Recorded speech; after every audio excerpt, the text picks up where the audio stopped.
أعوذ بالله من الشيطان الرجيم.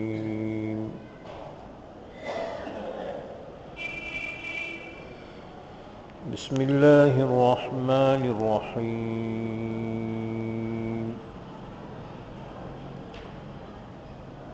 لن تنالوا البر حتى تنفقوا مما تحبون وما تنفقوا من شيء فإن الله به عليم. كل الطعام كان حلا لبني إسرائيل إلا ما حرم إسرائيل على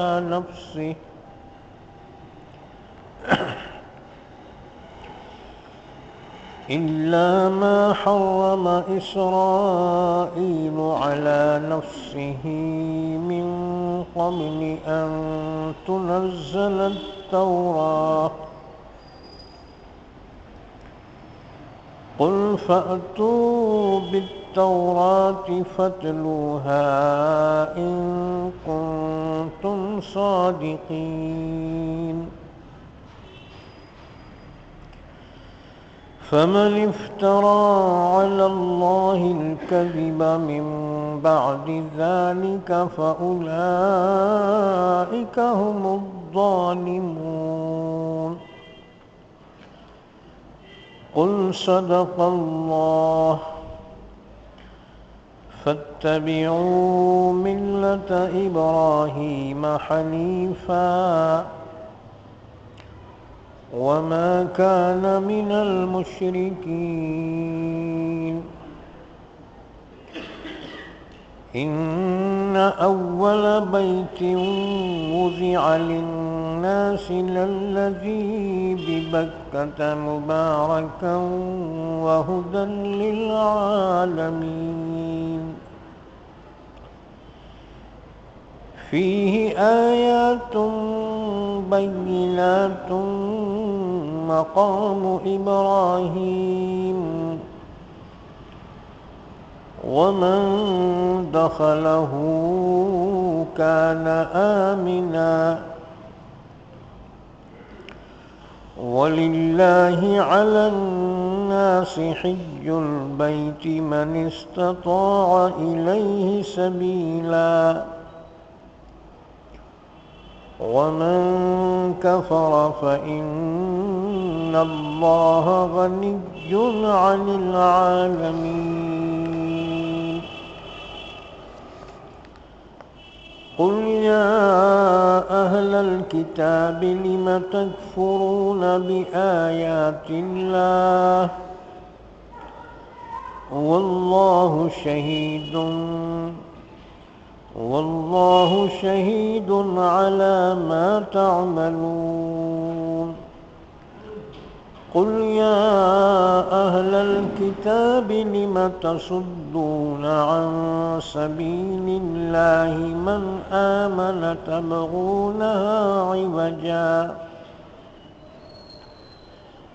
تبغونها عوجا وأنتم شهداء وما الله بغافل عما تعملون.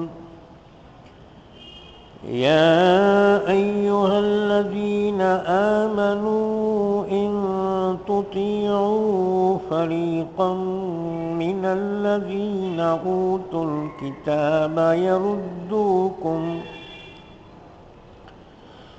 يردوكم بعد إيمانكم كافرين.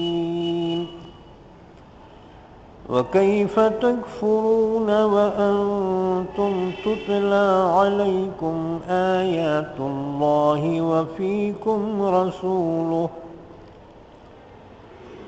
ومن يعتصم بالله فقد هدي إلى صراط مستقيم.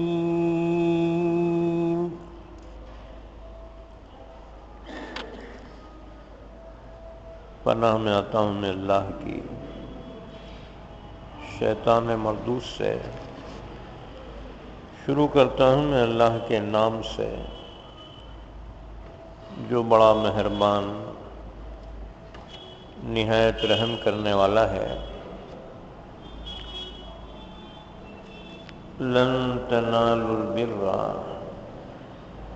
حتى تنفقوا مما تحبون،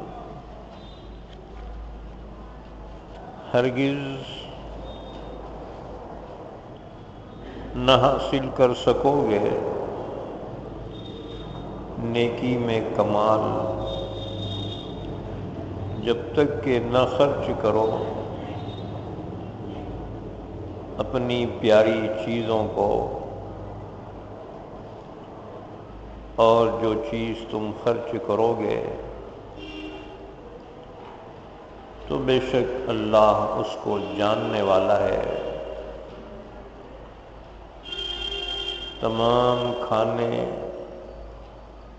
حلال تھے بنی اسرائیل کے لیے، مگر جس کو حرام کر لیا تھا اسرائیل نے، یعنی یعقوب علیہ السلام نے اپنے آپ پر، تورات کے نازل کیے جانے سے پہلے اے نبی صلی اللہ علیہ وسلم آپ کہیے کہ لے آؤ تم تورات، پھر اس کو پڑھو اگر تم سچے ہو۔ بس جو شخص اللہ پر جھوٹ بہتان باندھے اس کے بعد تو وہی لوگ ظالم ہیں۔ آپ کہہ دیجئے کہ اللہ نے سچ فرمایا، پس تم اتباع کرو ابراہیم کے ملت کی جو ایک سو ہے، اور ابراہیم مشرکوں میں سے نہیں تھے، بے شک پہلا گھر جو لوگوں کے لیے مقرر کیا گیا یقیناً وہی ہے جو مکے میں ہے، بابرکت ہے اور ہدایت ہے تمام جہانوں کے لیے۔ اس میں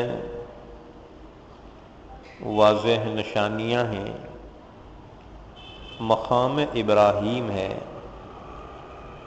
اور جو شخص اس میں داخل ہو جائے تو وہ امن والا ہے، اور اللہ ہی کے لیے لوگوں پر بیت اللہ کا حج کرنا فرض ہے، جو وہاں تک جانے کی استطاعت رکھتا ہو،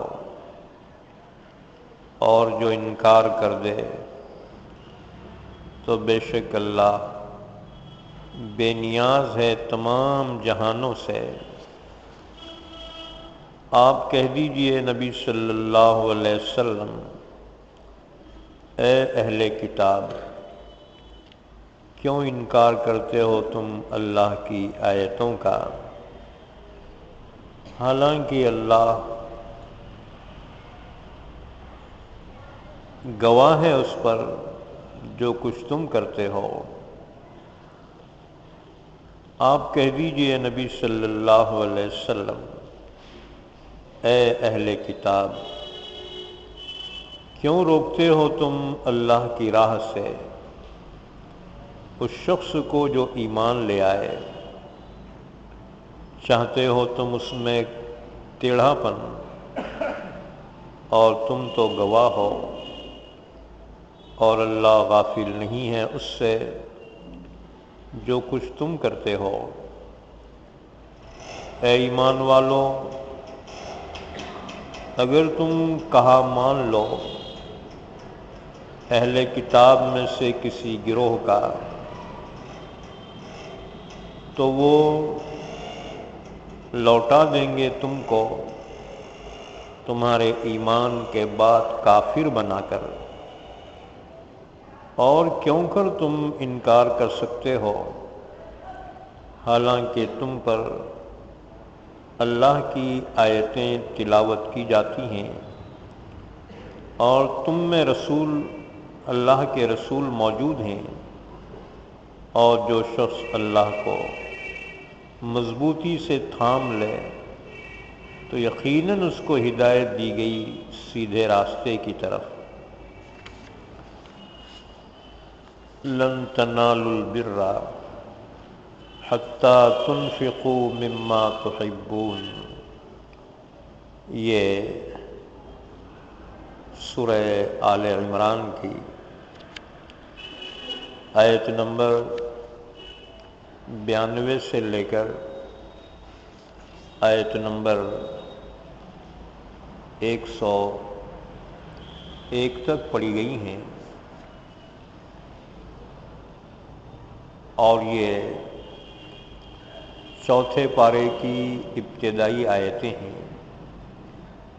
تیسرا پارہ مکمل ہو کر چوتھے پارے کا آغاز ہو رہا ہے۔ ان آیتوں کا ربط ان سے پہلی آیتوں سے یہ ہے کہ ان سے پہلی آیتوں میں کفار و مشرکین کے صدقہ و خیرات کا غیر مقبول ہونا بیان کیا گیا تھا کہ اگر وہ زمین بھر کر سونا بھی ہو اللہ کے عذاب سے اپنے آپ کو چھڑانے کے لیے بھی پیش کر دیں تو ان سے قبول نہیں کیا جائے گا۔ اب یہاں پر ان آیتوں میں سے پہلی آیت میں مومنین مخلصین کے لیے اللہ کی راہ میں خرچ کرنے کے کچھ آداب و شرائط بیان کیے جا رہے ہیں۔ چنانچہ فرمایا لن تنالوا البر حتی تنفقوا مما تحبون، تم لوگ ہرگز کامل نیکی کو حاصل نہیں کر سکتے جب تک کہ اپنی محبوب چیز اللہ کی راہ میں خرچ نہ کرو۔ لن تنالوا البر، بر کے معنی ایک تو ہے احسان کرنا، حسن سلوک کرنا، اور دوسرے معنی ہیں کہ کسی شخص کے حق کو کامل طور پر ادا کرنا۔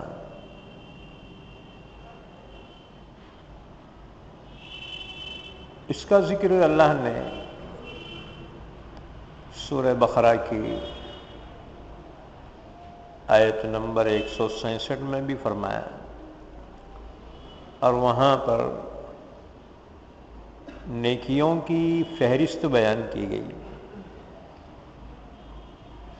لیس البر ان تولوا وجوہکم قبل المشرق والمغرب ولكن البر من آمن باللہ۔ اس میں اللہ رب العزت نے نیکی کیا ہے اس کی تفصیلات بیان فرمائی اور پوری لسٹ اس میں بیان کی گئی۔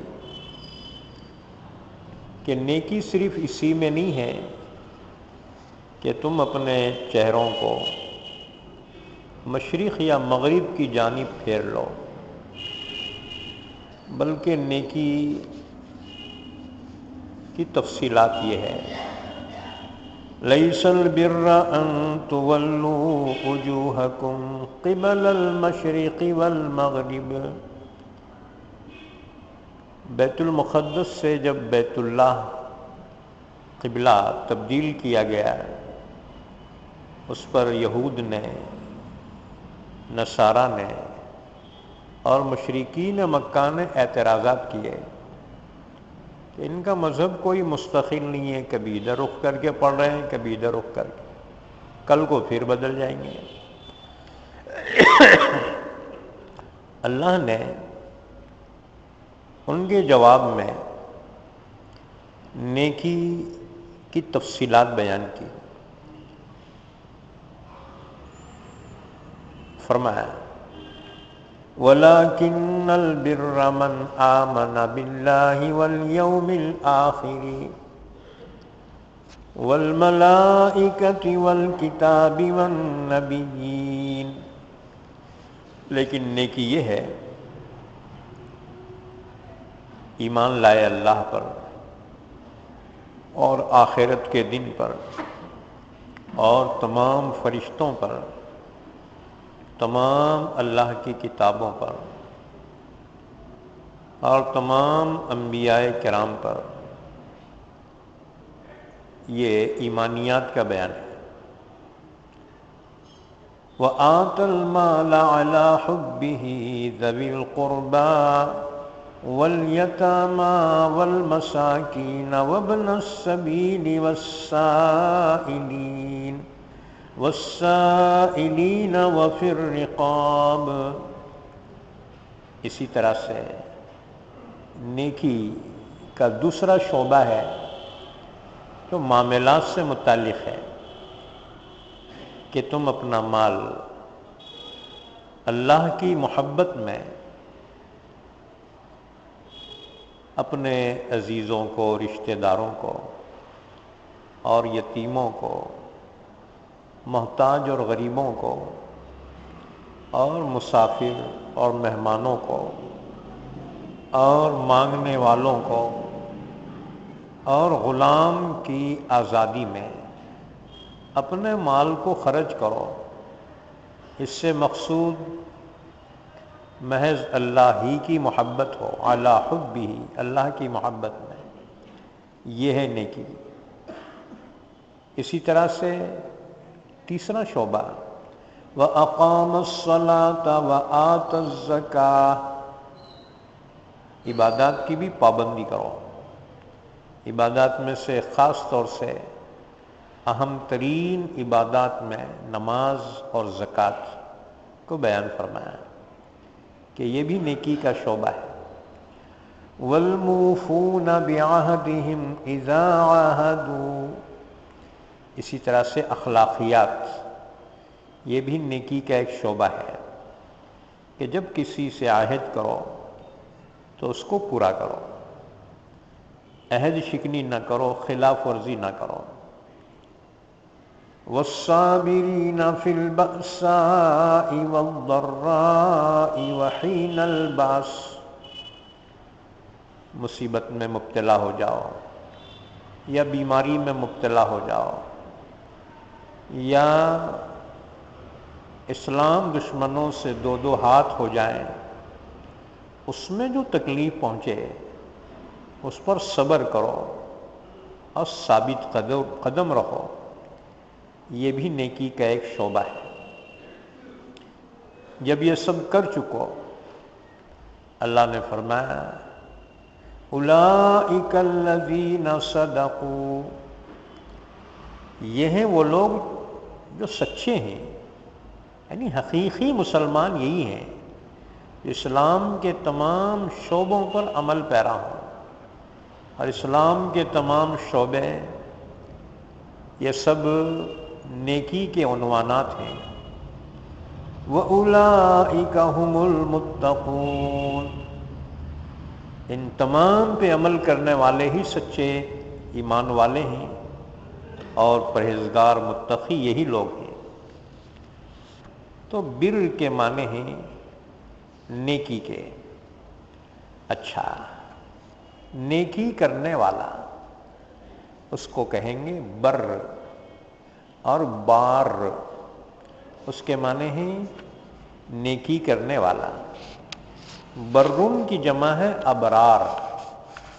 اللہ تعالیٰ نے دوسری جگہ پہ فرمایا برم بوالدتی، حضرت عیسیٰ نے فرمایا تھا کہ میں اپنے والدہ پر حسن سلوک کرنے والا ہوں۔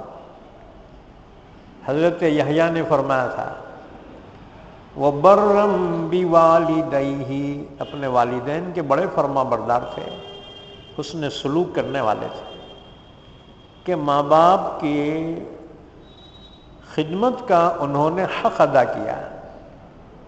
اللہ نے ان کو فرمایا بر، برم بوالدتی، برم بوالدیہ، کہ عیسیٰ نے اپنی والدہ کی خدمت کا حق ادا کیا، یحییٰ علیہ السلام نے اپنے والدین کی خدمت کا حق ادا کیا۔ اسی طرح سے برن کی جمع ہے ابرار۔ اللہ نے فرمایا ان الابرار لفی نعیم، بے شک نیک لوگ نعمتوں والی جنت میں ہوں گے۔ علی الارائک ینظرون، مسہریوں پہ بیٹھے ہوئے نظارہ کر رہے ہوں گے جنت کا، جنت کی بہاروں کا، نعمتوں کا۔ دوسری جگہ فرمایا ان الابرار یشربون کأسا کان مزاجها کافورا، جنت میں جس چشمے سے وہ پئیں گے اور جس پیالے سے وہ پئیں گے اس میں کافور کی آمیزش ہوگی، وہ شراب طہورہ ہوگی، وہاں پر اللہ ان کو عطا فرمائے گا۔ یہ ہیں ابرار۔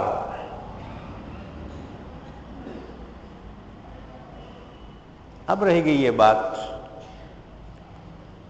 کہ جو شخص ابرار میں شامل ہونا چاہے تو اس کو یہ صفات اپنانی پڑیں گی، جو سورہ بقرہ کی آیت نمبر 167 ہم نے تلاوت کی، اس میں جو صفات بیان کی ہیں وہ صفات جن کے اندر ہوں گی وہی ابرار میں شامل ہوگا۔ اسی طرح سے نیکی کے ایک عظیم ترین صورت اللہ نے یہاں بیان کی کہ تم ہرگز کامل نیکی کو نہیں پا سکتے جب تک کہ اپنی محبوب چیز اللہ کی راہ میں خرچ نہ کرو۔ اپنی محبوب چیز جان ہے، مال ہے، اولاد ہے، یہ جب تک راہ خدا میں خرچ نہیں کرو گے تم نیکی کے کامل درجے کو نہیں پا سکتے۔ اس کے بعد سنو، اس سلسلے میں چند احادیث مبارکہ۔ حضرت انس رضی اللہ تعالیٰ عنہ کی روایت ہے، فرماتے ہیں کہ تمام انصار میں حضرت ابو طلحہ رضی اللہ عنہ سب سے زیادہ مالدار تھے۔ وہ اپنے تمام مال اور جائیداد میں بیرحا نامی باغ کو بہت محبوب رکھتے تھے، یعنی وہ باغ ان کو بہت پسند تھا۔ رسول اللہ صلی اللہ علیہ وسلم خود اس باغ میں تشریف لے جاتے تھے۔ اس باغ میں کنواں تھا میٹھے پانی کا۔ رسول اللہ صلی اللہ علیہ وسلم اس باغ میں تشریف لے جاتے تھے۔ تو یہ باغ حضرت ابو طلحہ انصاری کو بہت زیادہ پسند تھا، ان کے تمام جائیدادوں میں، باغات میں۔ جب یہ آیت شریفہ نازل ہوئی، لن تنالوا البر حتی تنفقوا مما تحبون، جب تک اپنی محبوب ترین چیز راہ خدا میں خرچ نہیں کرو گے تم کامل نیکی کو نہیں پا سکو گے۔ جب یہ آیت شریفہ نازل ہوئی، ابو طلحہ انصاری رضی اللہ عنہ حضور صلی اللہ علیہ وسلم کی خدمت اقدس میں حاضر ہوئے، عرض کیا یا رسول اللہ صلی اللہ علیہ وسلم، اللہ تعالیٰ نے جو ارشاد فرمایا ہے لن تنالوا البر حتی تنفقوا مما تحبون، یا رسول اللہ میرا سب سے زیادہ عزیز مال بیرحا نامی باغ ہے، لہذا میں اس کو اس امید میں کہ جو بھلائی اللہ کے پاس ہے وہی میرے لیے جمع رہے، میں اس باغ کو اللہ کی راہ میں صدقہ کرتا ہوں۔ لہذا آپ کو اختیار ہے، جس طرح سے مناسب سمجھے اس کو تقسیم کر دیں۔ میں نے اللہ کے لیے یہ باغ دے دیا،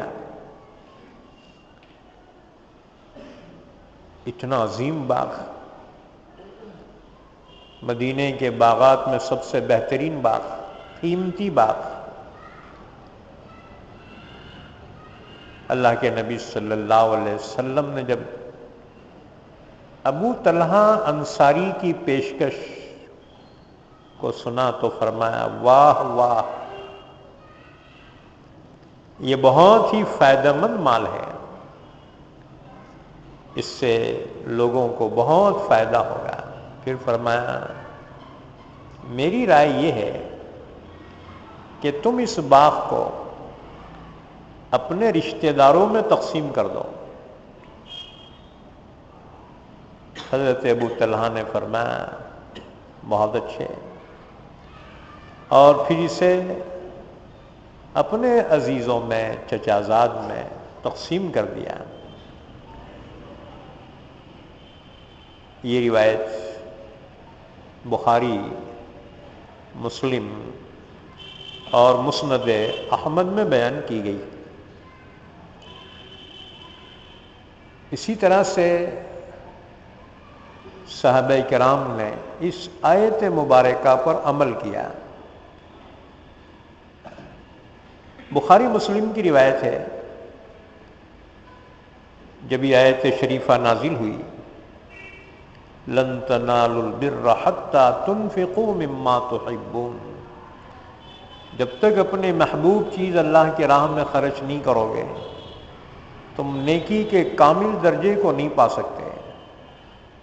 تو حضرت عمر رضی اللہ تعالیٰ عنہ حضور کی خدمت میں حاضر ہوئے، عرض کیا یا رسول اللہ صلی اللہ علیہ وسلم، میرا سب سے عزیز ترین مال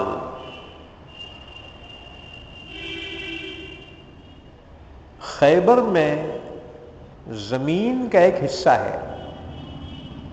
حضرت عمر کی زمین خیبر میں تھی۔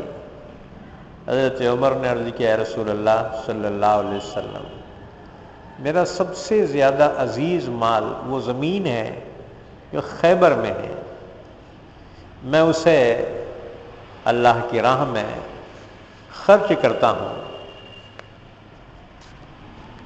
فرمائیے اس سلسلے میں؟ آپ نے فرمایا اصل زمین تو اپنے قبضے میں رکھو اور اس کی پیداوار پھل وغیرہ وہ اللہ کی راہ میں وقف کر دو۔ کہتے ہیں کہ سب سے پہلا وقف حضرت عمر ہی نے کیا تھا۔ بعد میں یہ اوقاف کی جائیدادیں جتنی ہیں نا، دین کے لیے، دین کے کاموں کے لیے وقف کرنا، سب سے پہلے حضرت عمر نے اپنی زمین وقف کی تھی۔ اسی طرح سے اور بھی روایات ہیں۔ چنانچہ حضرت زید بن حارثہ رضی اللہ تعالیٰ عنہ رسول اللہ صلی اللہ علیہ وسلم کی خدمت میں حاضر ہوئے۔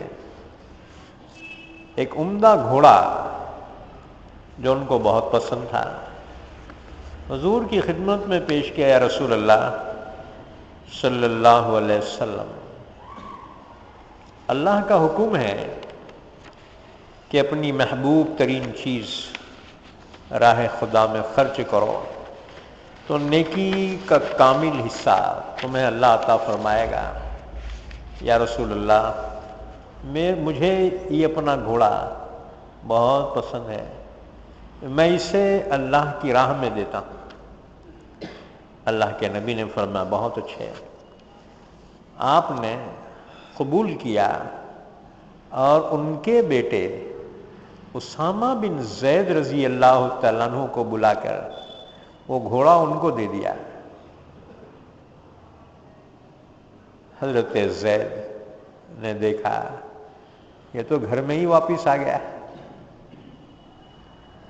عرض کیا رسول اللہ صلی اللہ علیہ وسلم، میں نے تو راہ خدا میں دیا تھا، آپ نے اسے میرے بیٹے کو حوالے کر دیا۔ رسول اللہ صلی اللہ علیہ وسلم نے تسلی دی، فرمایا اللہ نے تمہارا یہ صدقہ قبول کر لیا۔ ابن جریر طبری نے اس روایت کو بیان کیا ہے۔ اسی طرح سے حضرت عبداللہ ابن عمر رضی اللہ تعالیٰ جب یہ آیت شریفہ نازل ہوئی، ان کے پاس ایک کنیز تھی بانگی، جس سے ان کو بڑی محبت تھی۔ جب یہ آیت شریفہ نازل ہوئی لن تنالوا البر حتى تنفقوا مما تحبون، جب تک اپنی محبوب چیز راہ خدا میں خرچ نہ کرو نیکی کے کامل درجے کو حاصل نہیں کر سکتے۔ عبداللہ ابن عمر رضی اللہ تعالیٰ عنہ نے اپنے اس محبوب ترین باندی کو اللہ کی راہ میں آزاد کر دیا۔ اسی طرح سے صحابہ کرام نے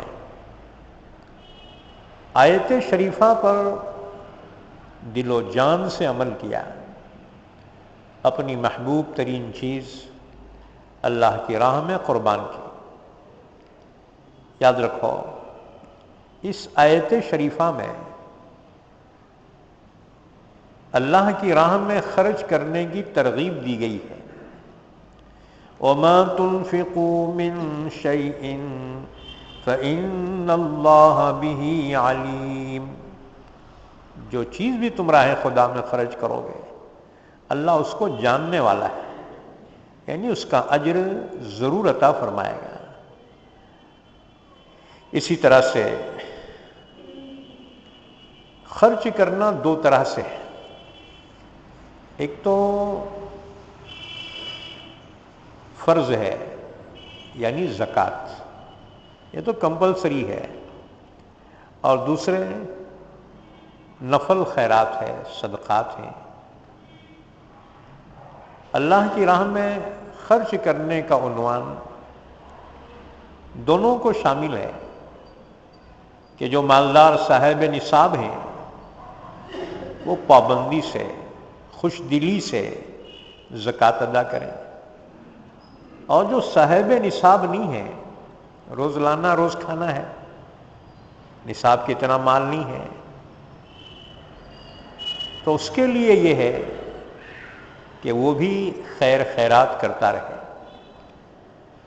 اگرچہ کہ زکوٰۃ نہ دیں کیونکہ اس کے پاس گنجائش نہیں ہے، لیکن نفل صدقات اور خیرات اس کے لیے بھی چاہیے کہ اگر وہ نیکی کامل حاصل کرنا چاہے اللہ کی راہ میں خرچ کرے۔ غزوہ تبوک کے موقع پر اللہ کے نبی صلی اللہ علیہ وسلم نے اعلان فرمایا، صحابہ اپنے گھروں کو پہنچے اور اپنی حیثیت کے مطابق لے کر آئے، مسجد نبوی کے صحن میں ڈھیر کر دیا۔ حضرت عمر نے اس دن ارادہ کیا، آج نیکی میں ابو بکر سے بڑھ جاؤں، ہر چیز میں سے آدھا آدھا لے کر آئے۔ ابو بکر صدیق بھی لائے۔ اللہ کے نبی صلی اللہ علیہ وسلم نے عمر سے پوچھا، عمر گھر پر کیا چھوڑ آئے؟ دیکھو اللہ کے نبی کی سوال کی حکمت بھی دیکھو، یہ نہیں پوچھا کیا لائے، یہ پوچھا کیا چھوڑ آئے۔ عمر نے خوشی سے عرض کیا، یا رسول اللہ صلی اللہ علیہ وسلم ہر چیز میں سے آدھی لے کر آیا۔ ابو بکر صدیق سے پوچھا کہ آپ گھر پہ کیا چھوڑائے؟ عرض کیا بس اللہ کا نام چھوڑایا ہوں، باقی سب کا سب لے کر آیا۔ عمر کہتے تھے کہ میں ابو بکر سے نیکی میں نہیں بڑھ سکتا۔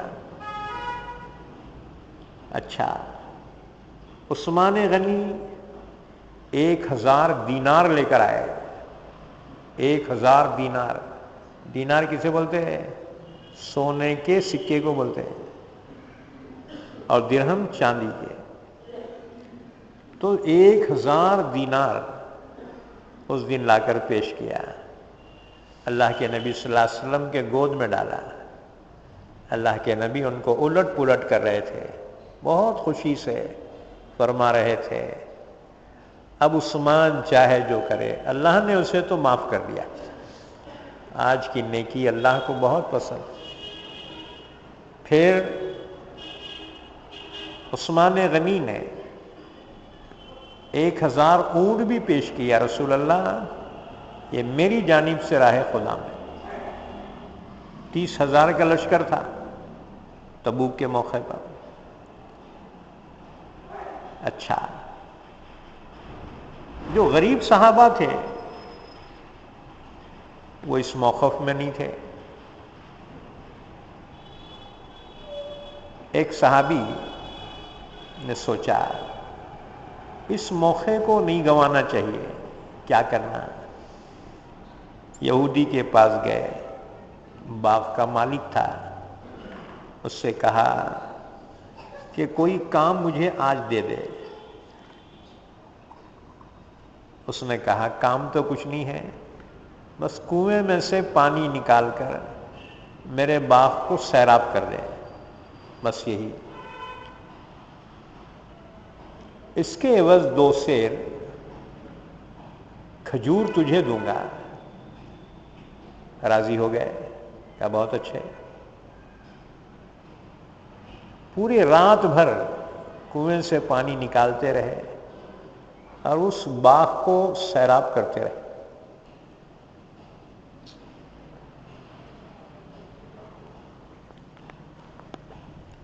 صبح مزدوری میں جو کھجوریں ملی لے کر آئے، اللہ کے نبی صلی اللہ علیہ وسلم کی خدمت میں پیش کیا، ہے رسول اللہ صلی اللہ علیہ وسلم غریب آدمی ہو، میں نے سوچا کہ سب راہ خدا میں دے رہے ہیں، میرے پاس کچھ نہیں ہے۔ یا رسول اللہ ایک باغ میں میں نے باغ کی سینچائی کی مزدوری میں یہ کھجور ملے ہیں، یا رسول اللہ یہی میری محنت کی کھجوریں ہیں، میں راہ خدا میں دے رہا ہوں۔ غریب آدمی، مٹھی بھر کھجوریں کیا ہوتی ہیں؟ صحابہ نے تو بڑے بڑے سرمائے دیے، یہ مٹھی بھر کھجوریں کیا اس میں اضافہ کر سکتی تھی؟ لیکن اللہ کے پاس کوانٹیٹی کوئی چیز نہیں ہے، کوالٹی اللہ کو پسند ہے کہ مسلمان اخلاص کے ساتھ جو خرچ کرے اخلاص کے ساتھ کرے، چاہے وہ تھوڑا ہی کیوں نہ ہو۔ یہ تھوڑا اس زیادہ سے بہتر ہے جس میں اخلاص نہ ہو، ریاکاری ہو، نام نمود ہو، احسان جتانا ہو۔ تو انہوں نے عرض کیا رسول اللہ صلی اللہ علیہ وسلم یہ تھوڑے سے کھجور ہیں، رات میں مزدوری کیا اور اس سے جو حاصل ہوئے ہیں، رسول اللہ صلی اللہ علیہ وسلم بہت خوش ہو کر لیے، وہ تمام مال پر اس کو بکھیرا اور فرمایا امید ہے کہ اللہ اس کی وجہ سے باقیوں کے مال کو بھی قبول فرما لے۔ اللہ کم یا زیادہ کا نہیں ہے معاملہ، اخلاص، اللہ کو اخلاص پسند، اور جو مخلصین ہیں انہی کے لیے اللہ نے جنت کا وعدہ کیا ہے۔ للذین احسنوا الحسنی وزیادہ، حسنہ یعنی جنت، زیادہ اللہ کا دیدار، اللہ ان کو عطا فرمائے گا جو عمل میں احسان یعنی حسن نیت، اخلاص کے ساتھ جو عمل کرتے ہیں، اللہ کے یہاں ان کا مرتبہ بڑھ جاتا ہے۔ اور اگر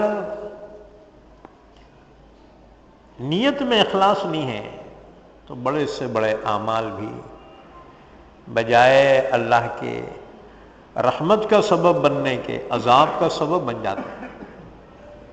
وہ حدیث مشہور ہے، رسول اللہ صلی اللہ علیہ وسلم نے فرمایا میدان حشر میں اول وہلے میں جس کا حساب کتاب لیا جائے گا وہ 3 قسم کے لوگ ہوں گے، قاری قرآن یعنی عالم دین، اور شہید، اللہ کی راہ کا مقتول، اور سخی۔ اللہ تعالیٰ ان سے فرمائے گا میں نے یہ نعمتیں تمہیں دی تھی، تم نے اس میں کیا کارنامہ انجام دیا؟ ہر ایک اپنے اپنے کارنامے کو بیان کرے گا۔ اللہ فرمائے گا تم جھوٹ کہتے ہو، تم نے اس لیے کیا کہ لوگ تمہاری تعریف کریں، لوگ عالم کہیں، قاری کہیں، لوگ بہادر کہیں، لوگ سخی کہیں، سو کہاں جا چکا ہے؟ حکم ہوگا کہ ان کو گھسیٹتے ہوئے لے جاؤ اور جہنم میں جھونک دو۔ فرشتے گھسیٹتے ہوئے لے جائیں گے اور جہنم میں پھینک دیں گے۔ کہ بھی حدیث بیان کی ابو ہریرہ رضی اللہ تعالیٰ عنہ نے فرمایا اس وقت حجرے میں ہم 2 ہی تھے، میں اور اللہ کے نبی صلی اللہ علیہ وسلم۔ آپ نے یہ حدیث بیان کی، اس کے بعد میرے زانوں پہ ہاتھ مارا، فرمایا ابو ہریرہ انہی سے جہنم دہکائی جائے گی۔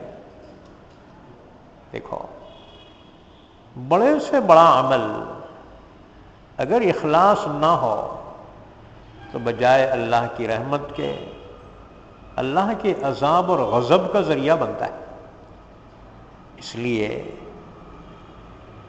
وہ صحابی کا اخلاص اور جہد المقل، ان کی محنت کی، ان کی کمائی اللہ کو اس کے رسول کو بہت پسند آئے۔ ایک مالدار شخص ہے، اگر اس نے کوئی خیر خیرات کیا، کمال نہیں کیا، کہ اس کے پاس خدا کا دیا بہت کچھ ہے. یہ غریب آدمی ہے، روز شبینہ کو محتاج ہے، لیکن محنت کر کے تھوڑے میں سے تھوڑا خرچ کر رہا ہے اخلاص کے ساتھ. اللہ کے یہاں اس کا مقام بڑا ہوا ہے. ایک مرتبہ سخی حاتم تائی سے کسی نے پوچھا، حاتم تائی کبھی تم نے اپنے سے بھی بڑے سخی کو دیکھا ہے، ملاقات کی ہے؟ تم سے ہی بڑا کوئی سخی ہوں گا کیا؟ حاتم نے کہا ہاں، مجھ سے بھی ایک سخی میں نے پایا. پوچھا لوگوں نے، تم اتنے سخی ہیں، تم سے بڑا سخی کیسا کیا ملا؟ حاتم تائی نے کہا، ایک مرتبہ ایک قبیلے کے نوجوان کا میں مہمان بنا،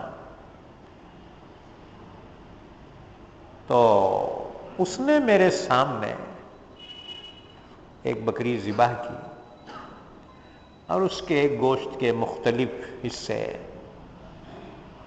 پکا کر میرے سامنے لا کے رکھا.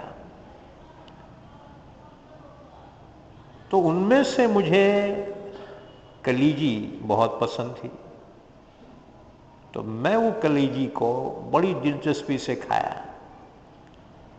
اس نے دیکھا کہ کلیجی بہت پسند ہے ان کو، وہ باہر گیا اور پھر کلیجی ہی لے کر آیا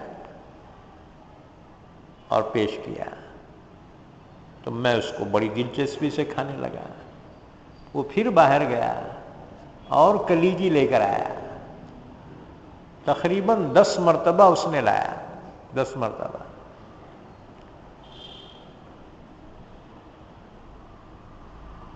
حاتم تائی نے کہا کہ مجھے اس کی اس میزبانی سے بڑی خوشی ہوئی کہ جو میرے دل کی چاہت تھی وہ چیز پیش کرتا رہا. جب فارغ ہو کر میں باہر نکلا تو میں نے دیکھا وہاں 10 بکریاں ذبح پڑی ہوئی ہیں. تو میں نے اس سے پوچھا کہ یہ کیا؟ اس نے کہا میں نے دیکھا کہ آپ کو اس میں سے کلیجی پسند ہے، تو میں باہر نکلتا رہا اور بکری ذبح کر کے اس کی کلیجی نکال کر اور بھون کر لاتا رہا. 10 مرتبہ جو لایا 10 بکریاں ذبح کی اس نے، اور کہا میرے پاس اتنے ہی تھے، اگر اور بھی ہوتے تو اور بھی لے کر آتا. حاتم کہتے ہیں میں بہت متاثر ہوا. یہ عرب کی مہمان نوازی ہے، یہ ہمارے جیسے نہیں. کئی کو آئے کہ حضرت بوجھ نہیں سمجھتے. عرب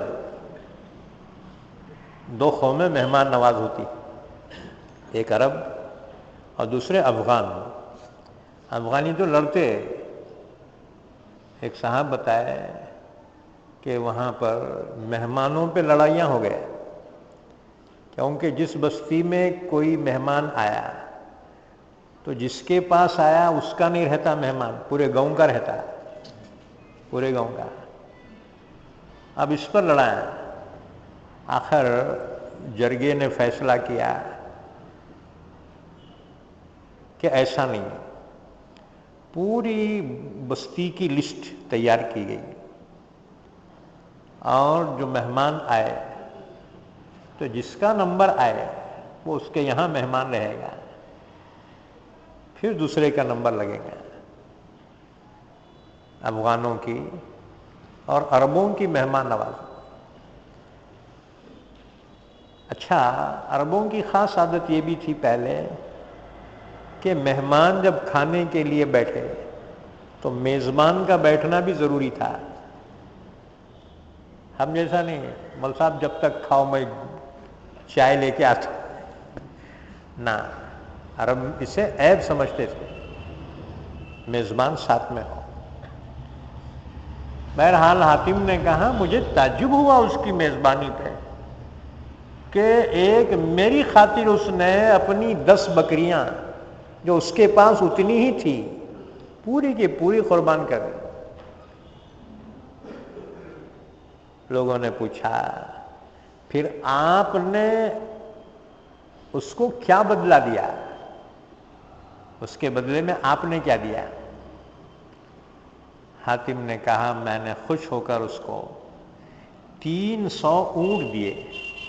کہتے 300 اونٹ اور 500 بکریاں میں نے دی۔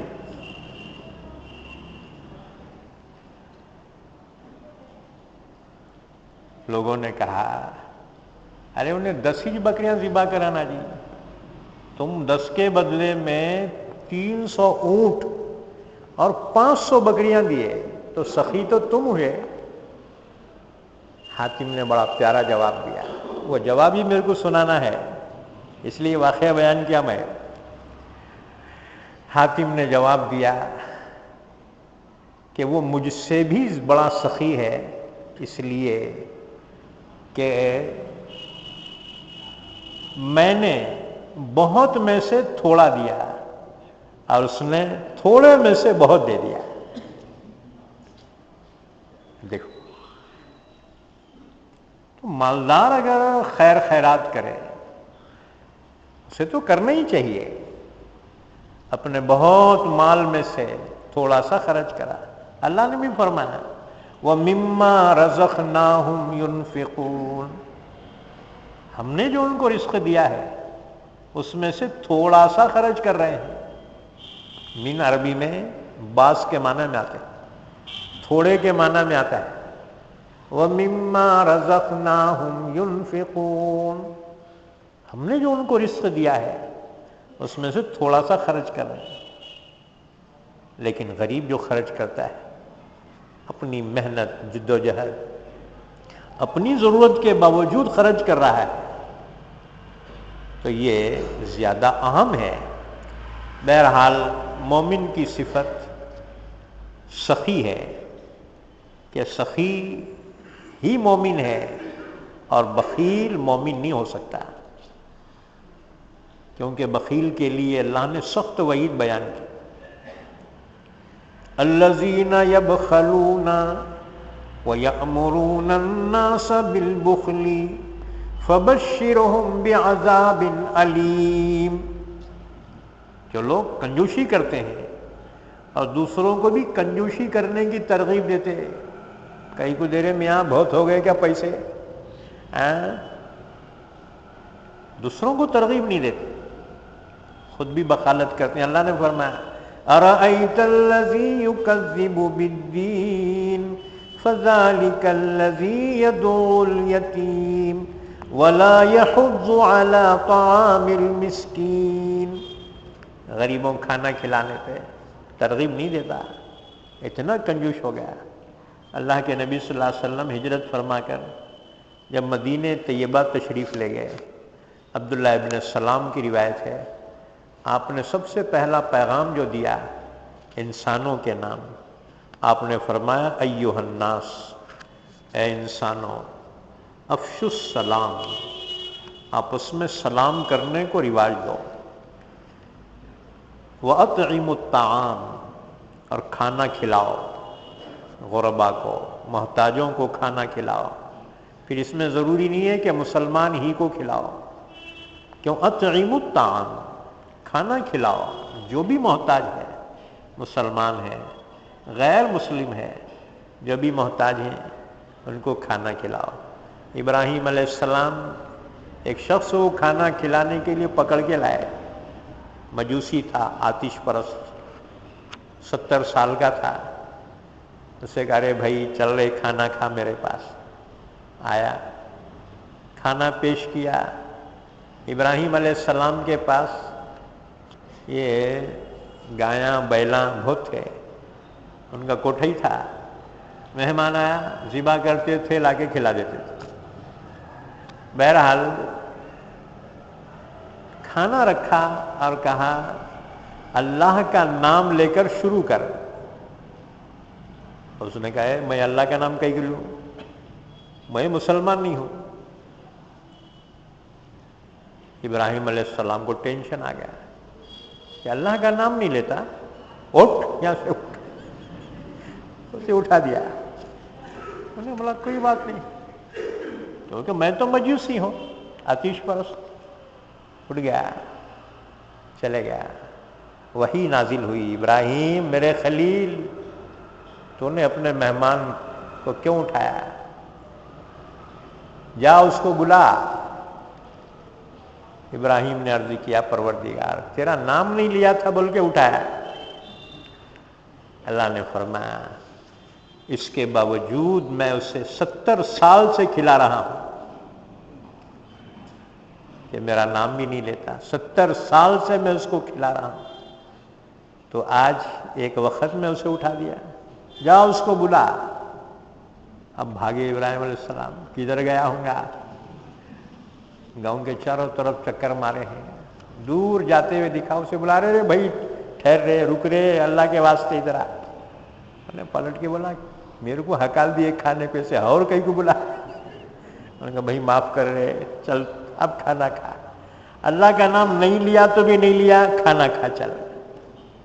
اس نے تبدیلی دیکھی، میں نے کہا ایسا کیسا بولے آپ؟ کہا اللہ نے تیرے بارے میں مجھے ڈانٹ پلائی۔ اللہ نے فرمایا 70 سال سے میرا نام نہیں لیتا، پھر بھی میں کھلا رہا ہوں، ایک وقت نہیں لیا تو تم اس کو اٹھا دیے۔ اس نے کہا سچ کیا اللہ نے یہ فرمایا؟ کہا ہاں تیرے بارے میں فرمایا۔ کہا ابراہیم گواہ رہو، وہ اللہ پر میں ایمان لایا، کلمہ پڑھا، ایمان میں داخل ہوا۔ اب دیکھو تو انفاق فی سبیل اللہ، اللہ کی راہ میں خرچ کرنا۔ اب چاہے ضرورت مند کی جو ضرورت ہے اس کو پورا کرو۔ اب لوگ رمضان میں سستے کے ساڑیاں، سستے کے لنگیاں کئی کے ہاتھ سے لائے، نہیں زکوٰۃ کے ہیں یہ۔ اللہ پہ کوئی احسان تھوڑی ہے تمہارا، اللہ کو پرواہ نہیں ہے اس کی، کیونکہ تمہارے کو کوئی دیا تو لیتے ہو جی، نہیں لیتے۔ تم تو بہترین ہونا، تمہارے کوئی بولے چلو مول صاحب کپڑا پسند کرو، سب سے مہنگا جو رہے گا وہ پسند کریں گے، تمہاری خواہش چاہت تمہاری ہے۔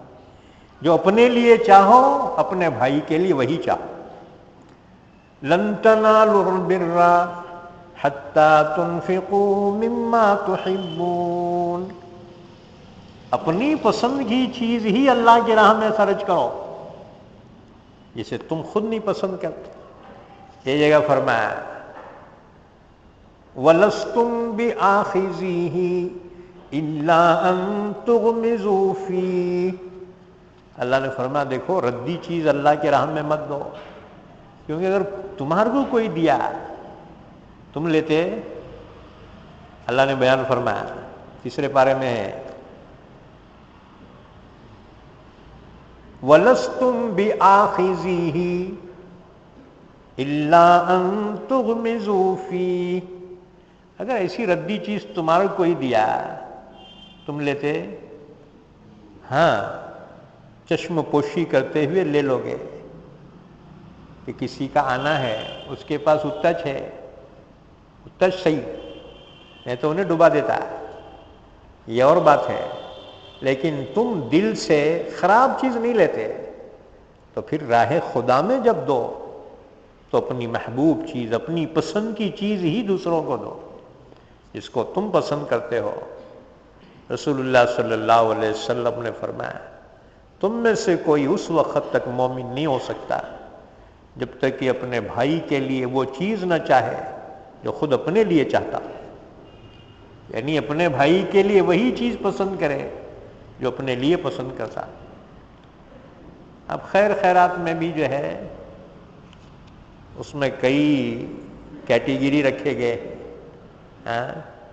نہ بہتر سے بہتر چیز دو، کم دو لیکن عمدہ چیز دو خدا کی راہ میں، ایسی چیز جو تم خود پسند کرتے ہو۔ کسی غریب کو کھانا کھلا رہے ہیں جو اترا ہوا ہے، سڑا ہوا ہے، نہ، تم توے پہ کی اتری ہوئی روٹی کھاتے ہو، فقیر کو دینا ہے تو ایسی روٹی دو.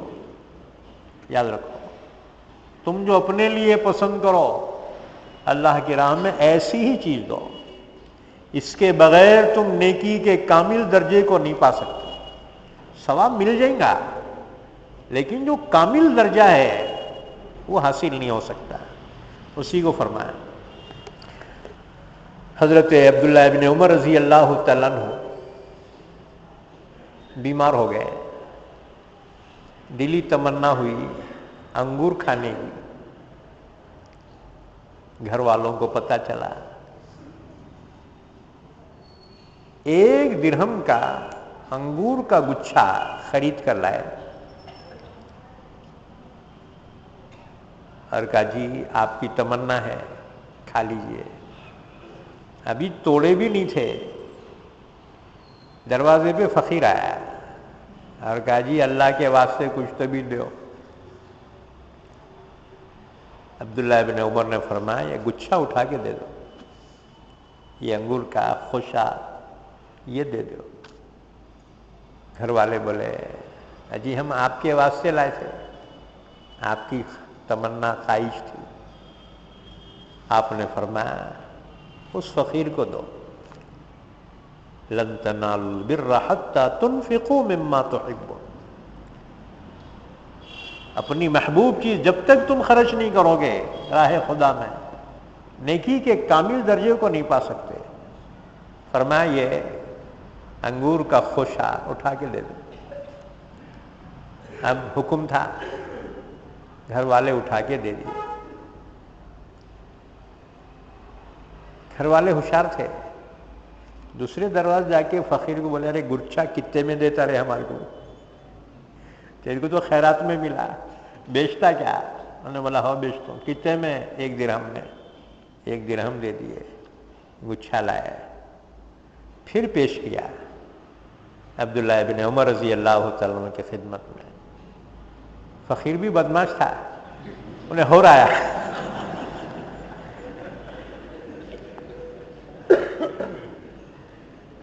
کہ اللہ کی راہ میں کچھ دو. عبداللہ ابن عمر نے فرمایا یہ انگور کا گچھا اٹھا کے دے دو. گھر والے پھر سے اس سے سودا کرے. انہوں نے بولے ارے خدا کے واسطے چل جا رہے تو حضرت کی تمنا ہے اب تو بار بار آ رہا. یہ صحابہ کرام کا عمل تھا کہ دوسروں کے لیے وہی پسند کرتے تھے جو اپنے لیے پسند.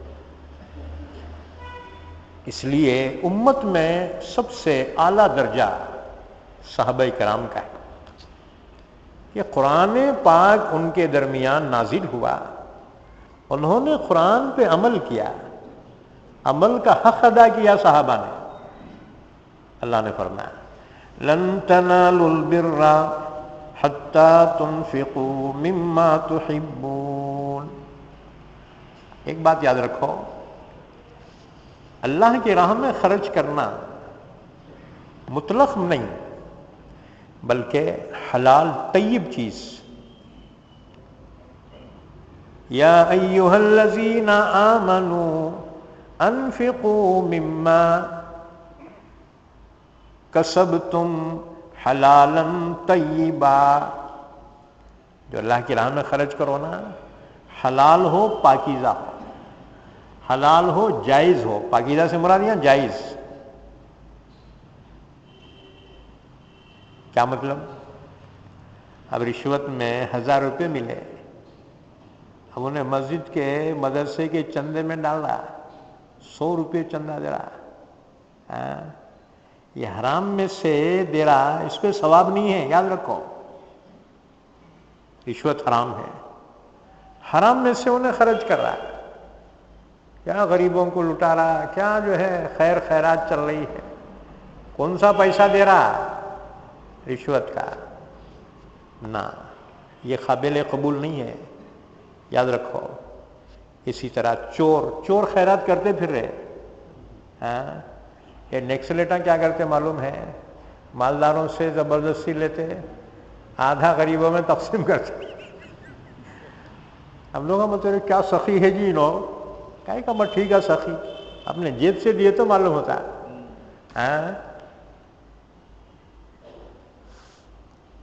حرام چیز اللہ کو ناپسند ہے اور وہ خیرات بھی ناپسند ہے.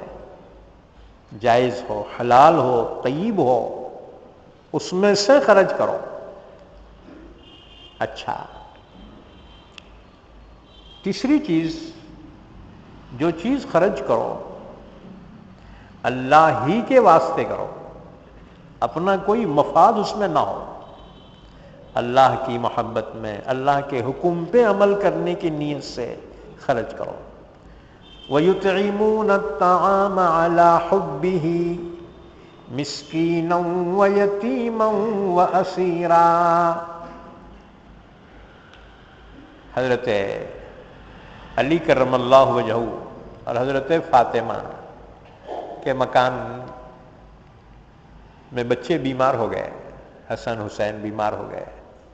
اماں بابا منت مانے، یا اللہ ہمارے بچے اگر صحت مند ہو جائے ہم 3 روزے رکھیں گے. اللہ کے لیے منت ماننا جائز. بچے اچھے ہو گئے، اب منت کا روزہ رکھنا شروع کیا. حضرت علی شمون یہودی کے پاس سے کچھ سوت لے کر آئے. حضرت فاطمہ نے اس کو کاٹا، اس کی مزدوری میں کچھ جو ملے. حضرت فاطمہ نے اس کو اپنے ہاتھ سے پیسا چکی میں، روٹیاں بنائی، کھانے کے لیے بیٹھے. افطار کے وقت تو ایک فقیر نے آواز دی، اے رسول اللہ صلی اللہ علیہ وسلم کے گھر کے لوگوں، میں ایک محتاج فقیر بھوکا ہوں، اللہ کے واسطے کچھ کھلاؤ، کھانے کے لیے کچھ دو. سب نے ہاتھ روک لیے کہ ہماری روٹیاں ساری فقیر کو.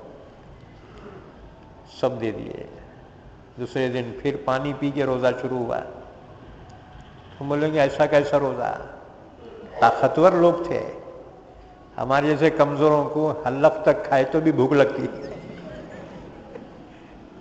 نہیں. طاقتور لوگ تھے اس زمانے میں. ہمارے زمانے میں فرق سمجھو کہ ان کو کھانے کے لیے نہیں ملتا تھا فاقے، لیکن سال میں ایک مرتبہ خون نکالنا پڑتا تھا. حجامہ، پچنا لگاتے تھے صحابہ، یعنی خون زیادہ ہوتا تھا، نکالنا پڑتا تھا. اور ہمارے کو ساری بریانی کھا کے بھی خون چڑھانا پڑ رہا ہے.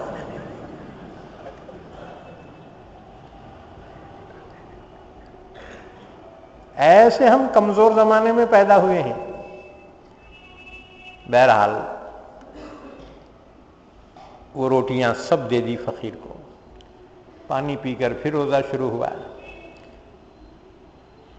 افطار کے وقت پھر کھانے کے لیے سب بیٹھے. ابھی کھانا بولے تو کسی نے آواز دی، اے رسول اللہ صلی اللہ علیہ وسلم کے گھر والوں، میں ایک یتیم ہوں، بھوکا ہوں، اللہ نے دیا تو کچھ کھلاؤ. سب کے ہاتھ رک گئے. حضرت علی نے کہا میری روٹی اس یتیم کو. حضرت فاطمہ نے فرمایا میری روٹی بھی یتیم کو. باندی فضا نے کہا میری روٹی بھی فقیر اس جو ہے یتیم. چھوٹے چھوٹے بچے حسن حسینوں نے کہا ہماری روٹیاں بھی اسی. سب دے دیے. پھر تیسرا روزہ بھی ویسے ہی پانی پی کے شروع ہوا، یہاں تک کہ جب افطار کرنے کے لیے بیٹھے ہی تیسرے دن کا افطار. پھر دروازے پہ کسی نے آواز لگائی، اے رسول اللہ صلی اللہ علیہ وسلم کے گھر کے لوگوں، میں ایک قیدی ہوں، رہا ہوا ہوں، بھوکا ہوں، کچھ ہے تو اللہ کے راستے میں دے دو. سب نے ہاتھ روک دیے، کہا سب کی روٹیاں اس کو دے دو. عربی زبان میں مسکین یعنی غریب محتاج، یتیم سب ترجمہ جانتے یتیم کے معنی، اسیر کے معنی قیدی. یہ 3 دن مسلسل یہ واقعات پیش آئے. اور دیکھو اللہ کی آزمائش نیک بندوں کے ساتھ زیادہ ہوتی. اللہ اپنوں کو آزماتا ہے. وَلَنَبْلُوَنَّكُمْ بِشَيْءٍ مِّنَ الْخَوْفِ وَالْجُوعِ وَنَقْصٍ مِّنَ الْأَمْوَالِ وَالْأَنفُسِ وَالثَّمَرَاتِ وَبَشِّرِ الصَّابِرِينَ.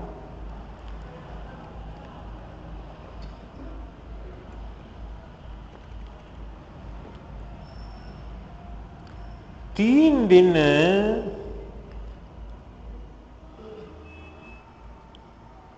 فاقوں سے رہے اور اپنا جو کچھ تھا کھانا، پہلے دن محتاج کو، دوسرے دن یتیم کو، تیسرے دن قیدی کو دے دیا. چوتھا دن آیا، کمزوری بڑھ گئی. فجر کی نماز حضرت علی نے حضور کے پیچھے پڑھی. حضور نے دیکھا، محسوس کیا. فرمایا علی کیا بات ہے؟ علی نے واقعہ سنایا اور کہا یا رسول اللہ آپ کی بیٹی تو بہت کمزور ہو گئی. حضور گھر پہ تشریف لائے، بیٹی کے سر پہ شفقت سے ہاتھ پھیرا. فرمایا بار الہ، یہ تیری کنیز فاطمہ، اے اللہ اس پر نظر کرم فرما. حضور نے دعا فرمائی. حضرت جبریل امین آیت شریفہ لے کر نازل ہو رہے ہیں. ان کی شان میں آیت نازل ہوئی. وَيُؤْثِرُونَ عَلَىٰ أَنفُسِهِمْ وَيُطْعِمُونَ الطَّعَامَ عَلَىٰ حُبِّهِ مِسْكِينًا وَيَتِيمًا وَأَسِيرًا. دیکھو یہ ہیں اللہ کے محبوب بندے. وَيُطْعِمُونَ الطَّعَامَ عَلَىٰ حُبِّهِ، اللہ کی محبت میں کھانا کھلاتے ہیں، یا خود ان کو اس کی چاہت ہے، دوسروں کو ترجیح دیتے ہیں. وَيُطْعِمُونَ الطَّعَامَ عَلَىٰ حُبِّهِ مِسْكِينًا وَيَتِيمًا وَأَسِيرًا. یہ ہے انفاق فی سبیل اللہ، اللہ کی راہ میں خرچ کرنے کے صحابہ کے جذبات. یہ قرآن پاک نازل ہوتا تھا اور صحابہ اس پر عمل پیرا ہوتے تھے. اور ہم قرآن پاک تو ہے یا تو پڑھتے نہیں ہیں، پڑھتے ہیں تو سمجھتے نہیں ہیں، سمجھتے ہیں تو غور فکر نہیں کرتے، اگر کرتے ہیں تو پھر عمل میں کمزوری ہے. یہ قرآن پاک کے حقوق ہیں یہ، کہ اس کی تلاوت کی جائے، اس کو سمجھا جائے اور اس میں تدبر کیا جائے اور اس پر عمل کیا جائے. یہ قرآن پاک کے حق ہیں. صحابہ کرام نے اس پر عمل کا حق ادا کیا، تو اللہ تعالیٰ نے یہاں پر اس کی راہ میں خرچ کرنے کے آداب اور شرائط بیان کیے. لن تنالوا البر حتی تنفقوا مما تحبون. تم لوگ ہرگز کامل نیکی کو نہیں پہنچ سکتے جب تک کہ وہ چیز راہ خدا میں خرچ نہ کرو جس کو تم خود پسند کرتے ہو. اپنی پسندیدہ چیز جب تک خدا کی راہ میں خرچ نہیں کرو گے تم کامل نیکی کو، کامل ثواب کو نہیں پا سکتے. وَمَا تُنْفِقُوا مِنْ شَيْءٍ فَإِنَّ اللَّهَ بِهِ عَلِيمٌ. اور جو کچھ تم اللہ کی راہ میں خرچ کرتے ہو تو بے شک اللہ اس کو جاننے والا ہے، یعنی اس کا اجر و ثواب اللہ ضرور تمہیں عطا فرمائے گا. اس سلسلے میں کہ پہلے بھی انبیاء کرام خدا کے نیک بندے اپنی مرغوب چیزیں اللہ کے واسطے انہوں نے چھوڑ دی تھی. اللہ نے یہاں پر حضرت یعقوب علیہ السلام کے اس واقعے کی طرف اشارہ فرمایا. کل الطعام کان حلا لبنی اسرائیل الا ما حرم اسرائیل علی نفسه من قبل ان تنزل التوراۃ. یہودیوں نے رسول اللہ صلی اللہ علیہ وسلم سے کہا اگر آپ نبی برحق ہیں تو آپ کیسے نبی ہیں؟ آپ اونٹ کا گوشت بھی کھاتے، اونٹنی کا دودھ بھی پیتے ہو، حالانکہ یہ دو چیزیں تو اللہ نے حرام قرار دی تھی۔ رسول اللہ صلی اللہ علیہ وسلم نے فرمایا نہ، بلکہ اس کی حقیقت یہ ہے کہ حضرت یعقوب علیہ السلام نے ان چیزوں کو اپنے اوپر حرام کر لیا تھا، اور پھر بنی اسرائیل پر ان کی نافرمانی کی وجہ سے اللہ نے یہ حکم جاری رکھا۔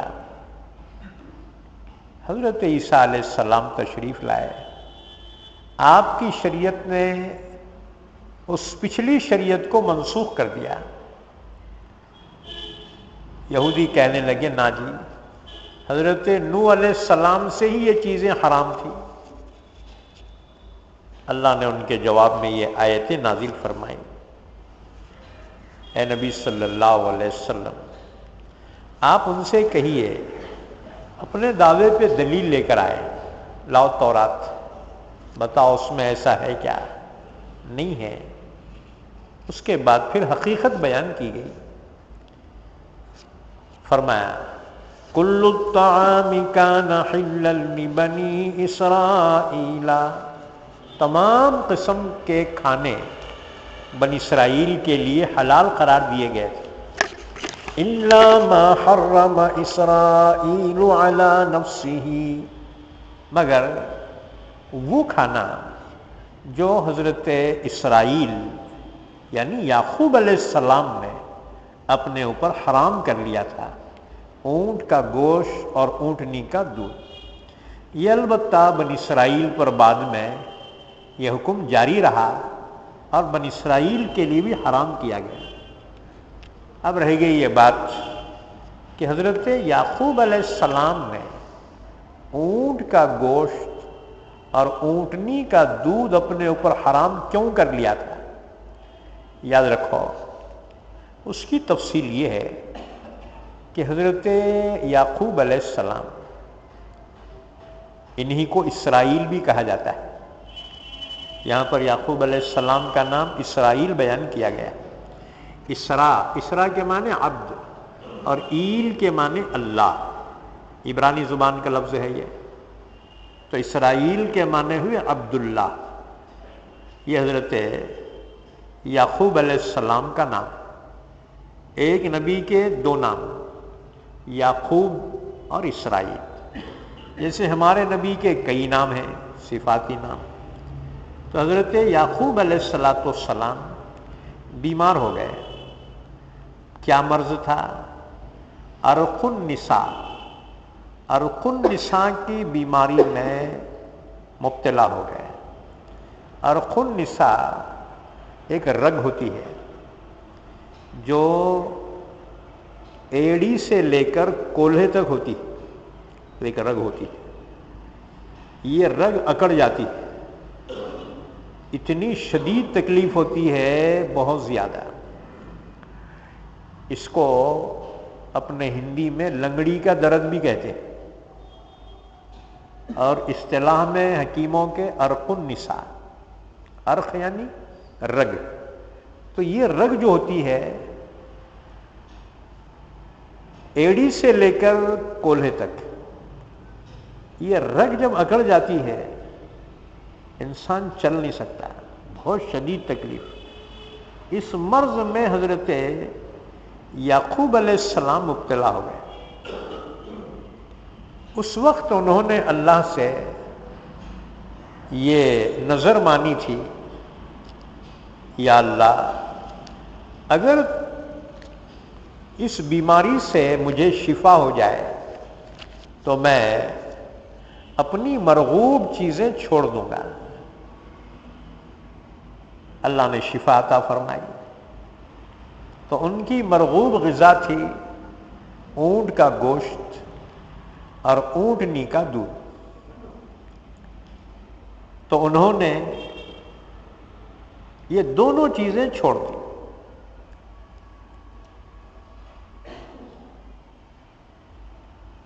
اس کے بعد بنی اسرائیل کا جو زمانہ آیا، موسیٰ علیہ السلام کے زمانے میں تورات میں اللہ نے بنی اسرائیل پر یہ حکم لاگو فرمایا، اور بنی اسرائیل کی نافرمانیاں مسلسل جو ہوئی، اللہ نے بہت سے سخت احکامات ان پہ لگا دیے۔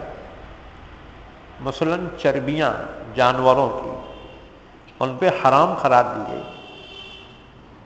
چند جانوروں کی چربیاں اور چند مقام کی چربیاں بنی اسرائیل پہ اللہ نے حرام قرار دی۔ وَحَرَّمْنَا عَلَيْهِمْ شُحُومَهُمَا، جانوروں کی چربیاں۔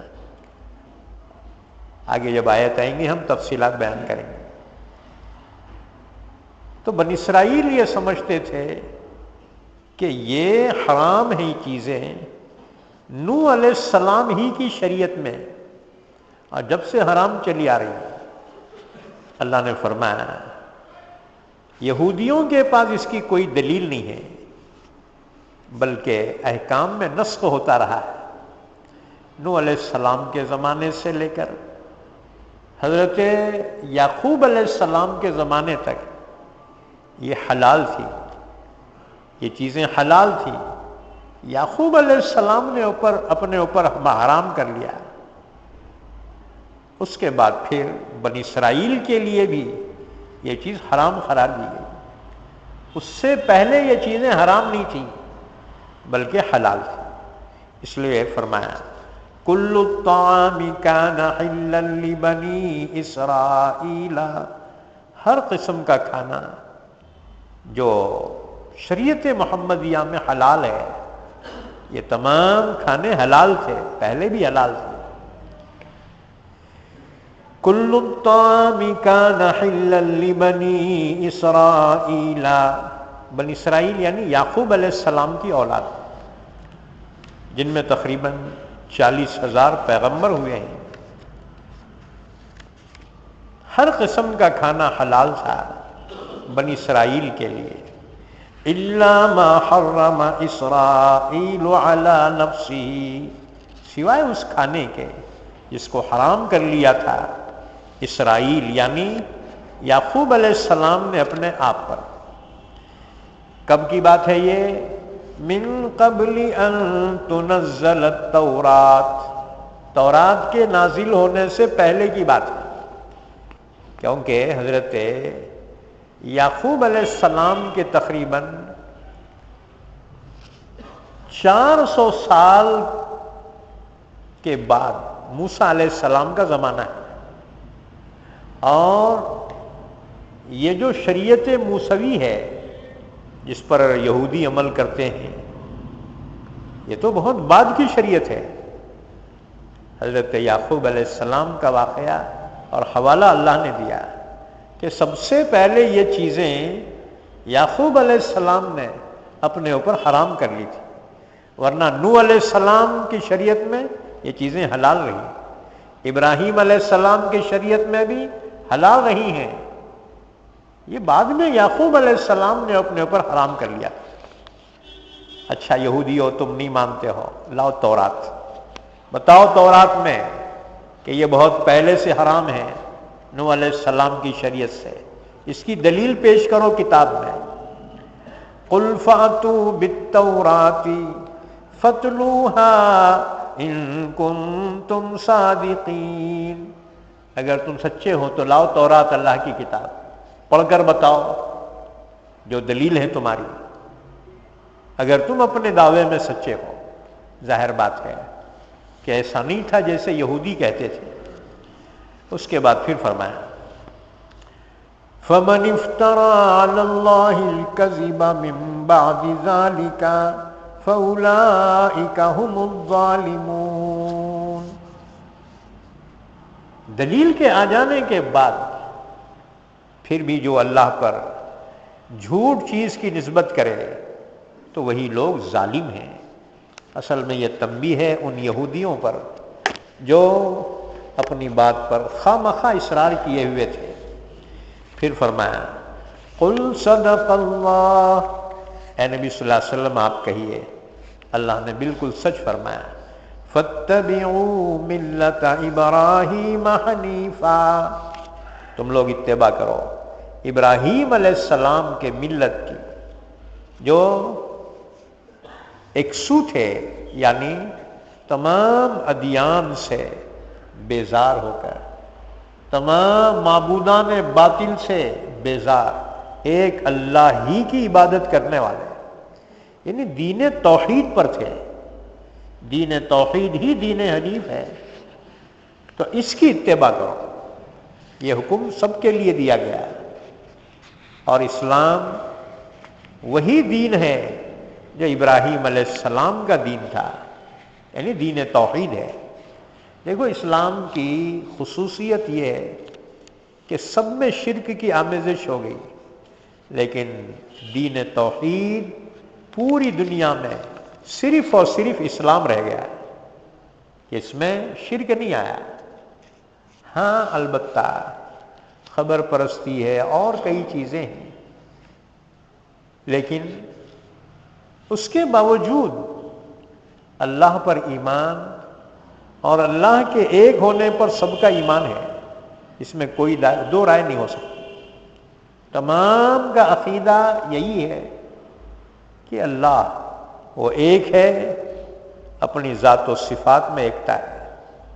اسلام کی خصوصیت توحید ہے، اگر یہ توحید نکل جائے وہ مسلمان، پھر مسلمان باقی نہیں رہا۔ پوری دنیا میں اگر کوئی سوال کرے کہ اسلام کی خصوصیت کیا ہے، تو کوئی یوں کہے کہ جی اسلام اخلاق کی تعلیم دیتا ہے، یہ تو ہر مذہب دیتا ہے۔ کوئی کہے اسلام کی خصوصیت یہ ہے اسلام برائی سے روکتا ہے، یہ تو ہر مذہب روکتا ہے، ہر مذہب برائی سے روکتا ہے۔ کوئی کہے نہیں اسلام عبادت کا حکم دیتا ہے، یہ تو ہر مذہب عبادت کا حکم دیتا ہے۔ پھر اسلام کی خصوصیت کیا ہے؟ توحید ہے۔ ایاک نعبد و ایاک نستعین، اے اللہ ہم تیری ہی عبادت کرتے ہیں، یعنی اس کے ساتھ کسی کو شریک نہیں کرتے، اور تجھ ہی سے مدد مانگتے ہیں، کسی اور سے ہم مدد طلب نہیں کرتے، اللہ ہی سے مدد مانگتے ہیں، اللہ ہی کی عبادت کرتے ہیں۔ یہ ہے توحید، یہ توحید اسلام کی خصوصیت ہے۔ سورہ فاتحہ میں جس کو بیان کیا گیا ہے، اور سورہ فاتحہ ہر نماز کی ہر رکعت میں پڑھی جاتی ہے، اس لیے کہ بندہ مومن کو اپنی توحید کا استحضار رہے، کہیں یہ شرک کی طرف مائل نہ ہو جائے۔ اقرار کر رہا ہے ہر نماز کی ہر رکعت میں سورہ فاتحہ کمپلسری ہونے کی وجہ سے اسے پڑھنا ہی پڑھنا ہے۔ امام پڑھے تو مقتدی نہیں پڑھے گا، لیکن اپن پڑھ رہے تو پڑھنا ہی ہوگا، کمپلسری ہے سورہ فاتحہ۔ تو اس میں اسی توحید کا اقرار ہے، ایاک نعبد و ایاک نستعین۔ دن میں سے کئی مرتبہ بندے اقرار کر رہا ہے، لیکن افسوس قرآن پاک کو سمجھ کر نہ پڑھنے کی وجہ سے وہ جب عبادت سے فارغ ہوتا ہے مختلف قسم کے شرک میں اور مختلف قسم کی نافرمانیوں میں مبتلا ہوتا ہے۔ اسے احساس نہیں ہوتا کہ میں کیا اقرار کر کے آیا ہوں، اللہ کے حضور، اللہ کے دربار میں کیا اقرار کر کے آیا ہوں توحید کا، اسے اس کا احساس نہیں ہوتا۔ اس لیے قرآن پاک کو سمجھ کر پڑھنا چاہیے۔ فرمایا فاتبعوا ملت ابراہیم حنیفا، تمام انبیاء کرام کا مذہب ایک ہی ہے، دین یعنی اصول سب کے ایک ہی ہیں، دین میں اصول میں اختلاف نہیں ہے، سب کا دین دین اسلام ہے، اور دین اسلام کے 3 اصول ہیں: اللہ پر ایمان، رسول پر ایمان اور آخرت پر ایمان۔ باقی زندگی گزارنے کے طریقے، عبادتوں کے طریقے، اس میں البتہ تبدیلیاں عمل میں آتی رہی، اس کو شریعت کہا جاتا ہے۔ تو شریعت میں تو اختلاف رہا، لیکن اصول دین میں کسی کا اختلاف نہیں رہا۔ فَاتَّبِعُوا مِلَّةَ إِبْرَاهِيمَ حَنِيفًا۔ اب یہاں سوال یہ ہے، یوں کہنا چاہیے تھا اللہ کے دین کی اتباع کرو، کہ ابراہیم علیہ السلام کے دین کی اتباع کا کیا مطلب؟ اصل میں قرآن پاک کا جو طرز ہے وہ نفسیاتی طرز ہے، یعنی سائیکولوجیکل ہے، کہ اگر کوئی تمہیں ڈائریکٹ حکم دے تو تم نہیں مانتے، اگر تمہارے بابا کے حوالے سے اگر بات کہیں، ارے تمہارے بابا کیا نیک تھی جی، تم بھی ذرا نیک بننا، انکار نہیں کریں گا، انہیں شرمندہ تو ہوں گا، ہونا چاہیے تھا، کیونکہ بابا کا حوالہ آیا نا، اس میں خاندان کے بڑے کا حوالہ آیا، تو انسان مانوس ہوتا ہے۔ یہ طرز تخاطب میں یہ فصاحت و بلاغت کا انداز ہے کہ ایسی بات کہیں کہ سامنے والے کے دل میں اترے، اس کی ضمیر کی آواز بن جائے۔ تو اللہ نے فرمایا فَاتَّبِعُوا مِلَّةَ إِبْرَاهِيمَ حَنِيفًا، ابراہیم علیہ السلام کے دین کی اتباع کرو جو دین توحید تھا، اس لیے کہ مشرکین عرب ابراہیم علیہ السلام کو اپنا مقتدی مانتے تھے، کہتے تھے ابراہیم علیہ السلام تو ہمارے تھے، ہم ان کے دین پہ ہیں۔ یہودی بھی اور عیسائی بھی اپنے آپ کو منسوب کرتے تھے ابراہیم علیہ السلام کی طرف۔ اللہ نے فرمایا یہ حضرت محمد صلی اللہ علیہ وسلم جو دین لے کر آئے ہیں یہ کوئی نیا نہیں ہے، بلکہ وہی ہے جس پر حضرت ابراہیم علیہ السلام قائم تھے۔ یہ کوئی نیا اجنبی دین لے کر نہیں آئے ہیں، یہ وہی ہے۔ فَاتَّبِعُوا مِلَّةَ إِبْرَاهِيمَ حَنِيفًا، یہ اسی کا سلسلہ ہے کہ دین توحید حضرت محمد صلی اللہ علیہ وسلم لے کر آئے ہیں۔ اسی طرح سے آپ نے فرمایا مَا كُنْتُ بِدْعًا مِّنَ الرُّسُلِ، لوگو میں کوئی اجنبی اور نیا رسول تو دنیا میں نہیں آیا، مجھ سے پہلے اور رسول آ چکے ہیں، پھر میرے آنے پر تمہیں تعجب کیوں ہو رہا ہے؟ مشرکین تعجب کرتے تھے تمہارا کیسا بنا ہے اللہ پیغمبر؟ آپ نے فرمایا مَا كُنْتُ بِدْعًا مِّنَ الرُّسُلِ، میں کوئی نیا رسول دنیا میں نہیں آیا، مجھ سے پہلے بھی بے شمار رسول آئے ہیں اللہ کی جانب سے، تو اللہ نے اگر مجھے بھیجا تو تمہیں تعجب کیوں ہوتا ہے؟ دیکھو نئی بات، نیا فلسفہ انسان اس سے بچکتا ہے، لیکن اگر کوئی پرانی ہی بات ہو تو انسان کی اپنی جانی پہچانی ہوتی ہے، انسان قبول کرتا ہے۔ اس لیے حوالہ دیا ابراہیم علیہ السلام کا، جو تمام کے پاس قابل احترام شخصیت تھی۔ وَمَا كَانَ مِنَ الْمُشْرِكِينَ، اور ابراہیم علیہ السلام مشرکوں میں سے نہیں تھے، یعنی موحد تھے آپ۔ اس سے گویا تنبیہ کرنا ہے یہودیوں پر کہ جنہوں نے عزیر علیہ السلام کو خدا کا بیٹا قرار دے کر شرک کیا، عیسائیوں نے یسوع مسیح کو خدا کا بیٹا قرار دے کر شرک کیا، اور مشرکین عرب نے تو بت پرستی کے ذریعے سے کھلم کھلا شرک کیا۔ پھر ان تینوں کو دعویٰ تھا ہم ابراہیم علیہ السلام کے دین پر ہیں۔ اللہ نے فرمایا تم تو شرک کر رہے ہو، ابراہیم علیہ السلام تو مشرکوں میں سے نہیں تھے۔ وَمَا كَانَ مِنَ الْمُشْرِكِينَ، اور ابراہیم علیہ السلام مشرکوں میں سے نہیں تھے بلکہ موحد تھے، اور انہوں نے کعبۃ اللہ کو تعمیر کیا اللہ کے حکم سے، جو ایک خدا کی عبادت کے لیے بنایا گیا۔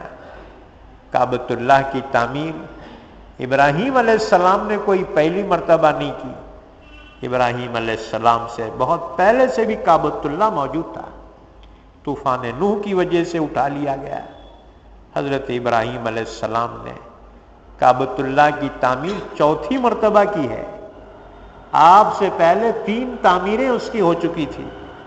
حضرت شیس علیہ السلام نے تعمیر کیا، شیس علیہ السلام سے پہلے آدم علیہ السلام نے تعمیر کیا۔ تورات کی روایت کے مطابق آدم سے پہلے فرشتوں نے تعمیر کیا تھا۔ حضرت آدم نے جب پہلی مرتبہ کعبۃ اللہ کا طواف اور حج کیا تو فرشتوں نے کہا آدم اس گھر کا ہم طواف 2000 سال پہلے کر چکے ہیں۔ ابراہیم علیہ السلام نے اللہ کے حکم سے انہی بنیادوں پر کعبۃ اللہ کو تعمیر کیا۔ اس پر یہودیوں کو، عیسائیوں کو بڑا قد تھا اور ان کو بڑا حسد تھا۔ وہ کہتے تھے کہ بیت المقدس ہی کعبہ ہے اور وہی قبلہ ہے۔ عیسائی بیت الحم کو قبلہ مانتے تھے۔ اللہ نے فرمایا کہ یہ مکے میں جو ہے کعبہ، یہی ہے اللہ کا گھر جو سب سے پہلے سرزمین پر اللہ کی عبادت کے لیے تعمیر ہوا ہے۔ ان اول بیت وضع للناس للذی ببکۃ، بے شک پہلا گھر جو لوگوں کے لیے بنایا گیا یعنی اللہ کی عبادت کے واسطے، وہی ہے جو مکے میں ہے، یا مکے کو بکہ کہا گیا۔ عربی زبان ہے، عربی زبان میں کبھی میم کی جگہ با کا استعمال بھی ہوتا ہے، تو مکہ بکہ اسی کو کہا جاتا ہے۔ للذی ببکۃ، وہی ہے جو مکے میں ہے، مبارکا وہدی للعالمین، بابرکت ہے اور تمام جہانوں کے لیے ہدایت ہے، یعنی تمام دنیا اسی کی طرف رجوع کرتی ہے۔ مسلمان خصوصاً جہاں بھی ہوتا ہے عبادت میں رخ کعبے ہی کی طرف کرتا ہے۔ فیہ آیات بینات، اس میں اللہ کی قدرت کی بہت سی نشانیاں ہیں۔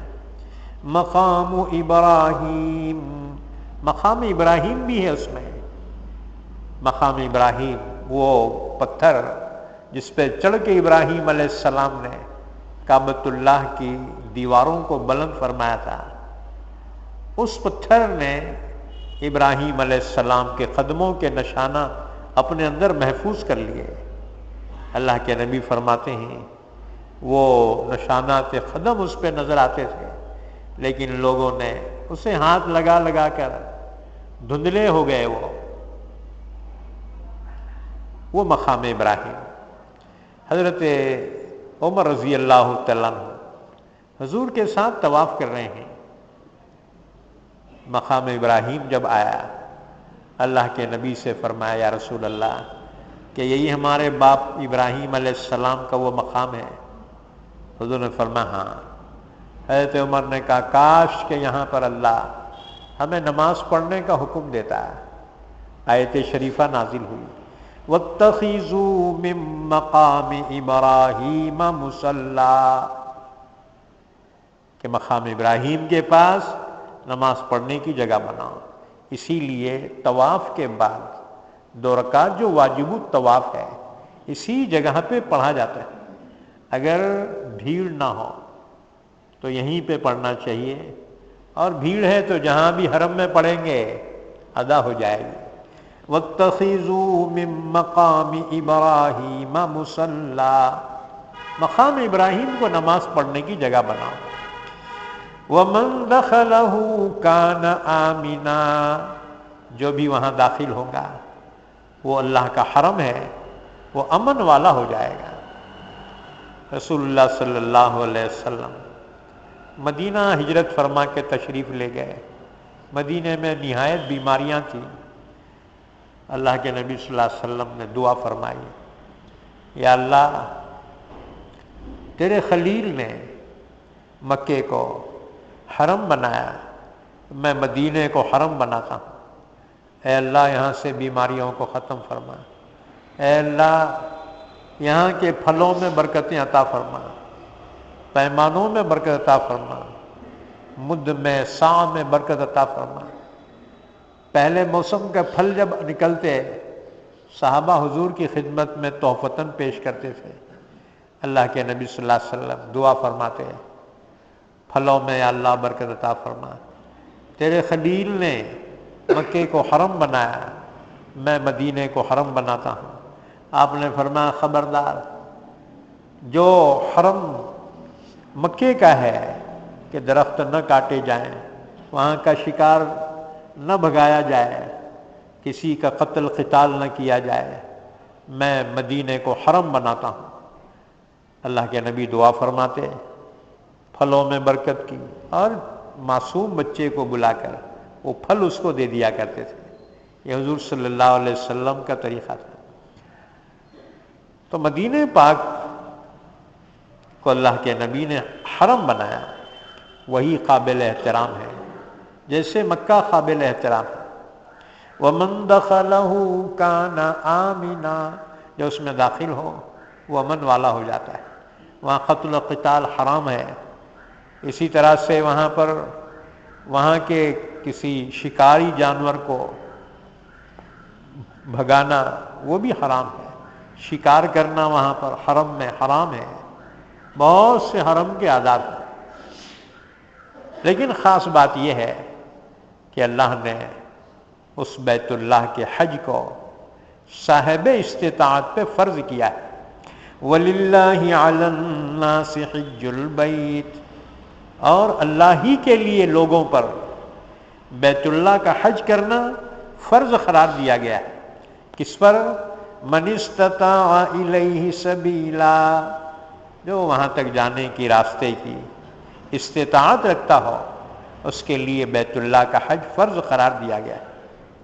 ومن کفر فإن اللہ غنی عن العالمین، جو حج کی فرضیت کا انکار کر دے اس کے لیے اللہ نے لفظ کفرہ استعمال کیا۔ جو حج کی فرضیت کا انکار کر دے وہ کافر ہو جاتا ہے، اور جو انکار تو نہیں کرتا استطاعت کے باوجود حج نہیں کرتا تو وہ گنہگار ہوگا، اور اگر حج کا انکار کر دے تو وہ کافر ہو جاتا ہے۔ اللہ کو اس کی کوئی پرواہ نہیں ہے، اللہ کی ذات بے نیاز ہے۔ یہودی اور عیسائی حج نہیں کرتے تھے، اور مشرکین عرب حج کرتے تھے، شرک کے زمانے میں بھی حج کرتے تھے۔ اچھا، اس کے برخلاف یہودی عیسائی نماز پڑھتے تھے، مشرکین نہیں پڑھتے تھے، اس لیے بے نمازی کو مشابہت دی گئی کافروں سے، اور حج نہ کرنے والے کی مشابہت یہودیوں اور عیسائیوں سے دی گئی۔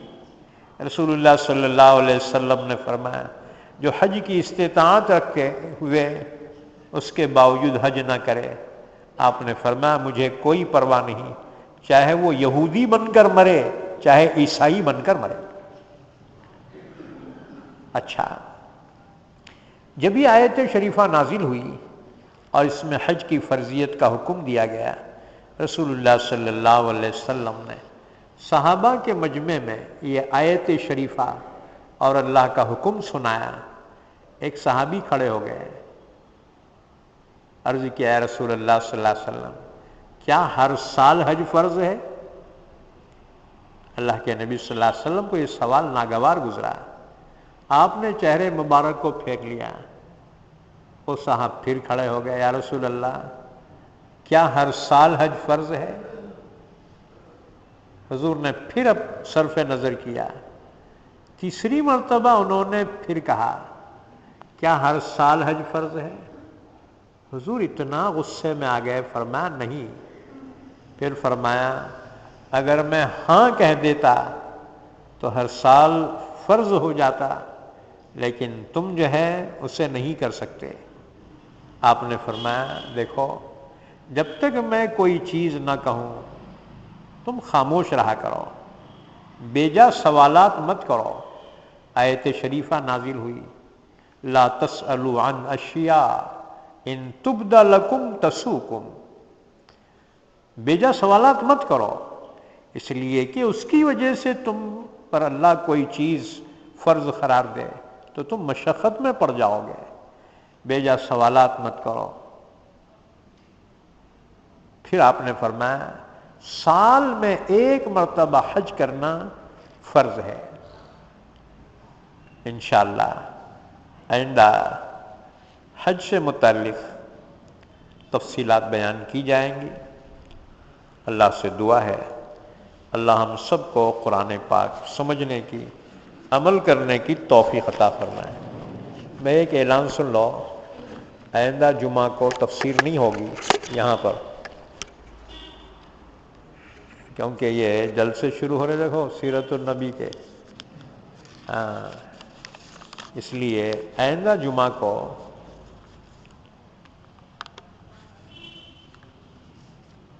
تفسیر نہیں ہوگی، اس کے بعد کے جمعہ کو انشاءاللہ تفسیر ہوں گی۔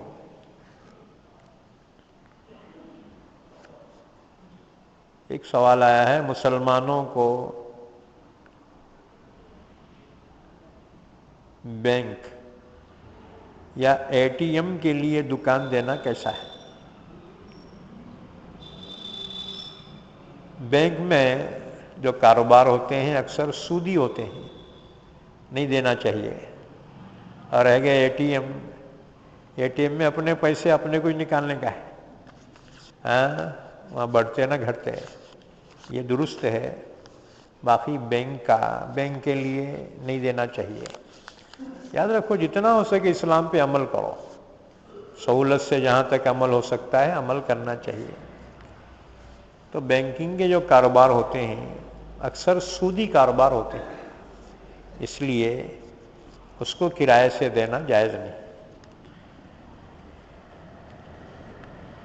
ایک سوال آیا ہے، خواب کی تعبیر کس سے معلوم کرے؟